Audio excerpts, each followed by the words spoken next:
नमस्कार, मैं हूं अमीश देव। सुप्रिया जी, आप मौतों पर बात कर रही हैं। राहुल जी ने भी ट्वीट करा कि मौत के आंकड़े जो है न्यूयॉर्क टाइम्स में उन्होंने कोट करा, न्यूयॉर्क टाइम्स को उन्होंने कोट करके बोला। मैं आपसे जानना चाहता हूं कि आपकी सरकार इन मौत के आंकड़े को छुपा रही है राजस्थान के अंदर? क्या छत्तीसगढ़ की सरकार ऐसे मौत के आंकड़े को छुपा रही है? मैं जानना चाह रहा हूं आपसे, क्योंकि जब देश की बात हो रही है तो राजस्थान भारत से अलग नहीं है, पंजाब भारत से अलग नहीं है, छत्तीसगढ़ भारत से अलग नहीं है, महाराष्ट्र भारत से अलग नहीं है।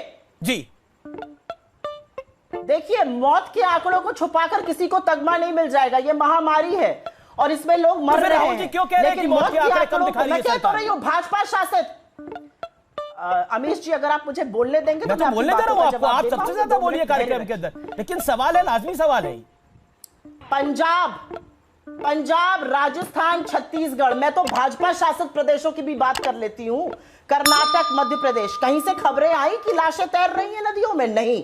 उत्तर प्रदेश से अगर खबर आ रही है और दफन लाशें दिखती है तो आप क्या करिएगा? आप नहीं पूछिएगा कि ये आंकड़े कहां जा रहे हैं। अगर गुजरात में 70,000 ज्यादा डेथ सर्टिफिकेट इशू हुए हैं तो आप नहीं पूछिएगा कि ये किस कारण से मौत हुई है। ठीक है। बहुत मनुष्य लग रहे हो, मत करो रन। और ये सरकारी आंकड़ों में कहीं नहीं है।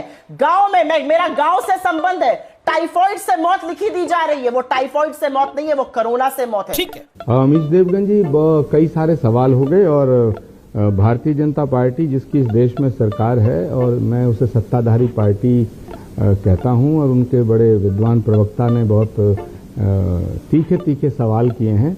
मैं बड़े अफसोस के साथ ये कहना चाहता हूं कि जब पहली बार कोरोना देश में आया तो वो राष्ट्रीय आपदा थी, नेशनल पेंडेमिक था, नेशनल इशू था, और जब कोरोना जा रहा था तब भी वो नेशनल इशू था। लेकिन जब कोरोना बढ़ा और कोरोना से लोग मरने शुरू हो गए, तड़पने शुरू हो गए, तो ये राज्यों का पेंडेमिक हो गया। पहले ये नेशनल पेंडेमिक था, अब ये स्टेट्स पेंडेमिक हो गया।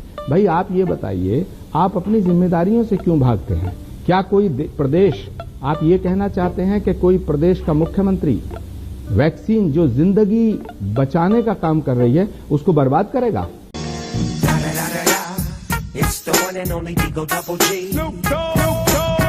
हर लड़ाई केंद्र बनाम राज्य क्यों बन जाती है? फेडरल स्ट्रक्चर जिसकी दुहाई अक्सर आपने भी डिबेट्स में दी है, वो तो जॉइंट वेंचर है ना। उसमें कोऑर्डिनेशन, उसमें बैलेंस, उसमें साथ मिलकर चलना। ये मैसेज क्यों नहीं जा पाता हमारे देश से? क्योंकि राजनीति हावी हो जाती है।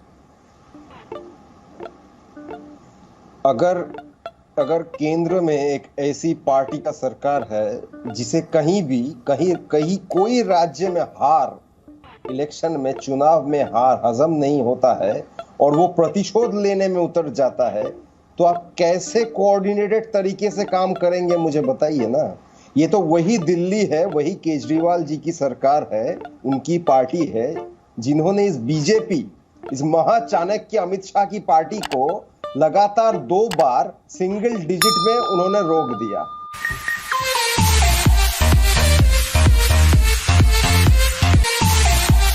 तो उनके ऊपर प्रतिशोध तो वो बहुत पहले से लेते आ रहे हैं।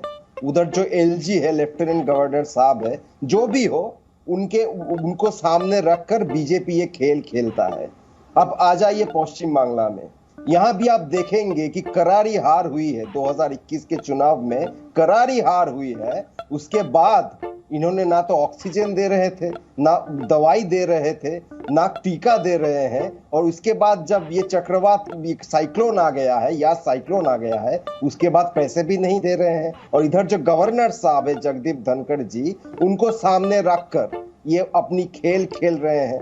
तो ये कोई डिफरेंट नहीं है। दिल्ली के लिए जो है, वेस्ट बंगाल के लिए भी वही खेल है, केरला के लिए भी वही खेल है, कांग्रेस शासित सारे राज्यों के लिए भी वही खेल है, महाराष्ट्र के लिए भी। तो इधर अगर आपको लगता है कि कोऑपरेटिव फेडरलिज्म चाहिए, तो आप स्टेट गवर्नमेंट में कौन सी पार्टी है ये नहीं देख सकते। आपने चुनाव लड़ा, बहुत अनाप शनाप आपने बोला, ठीक है, आप हार गए।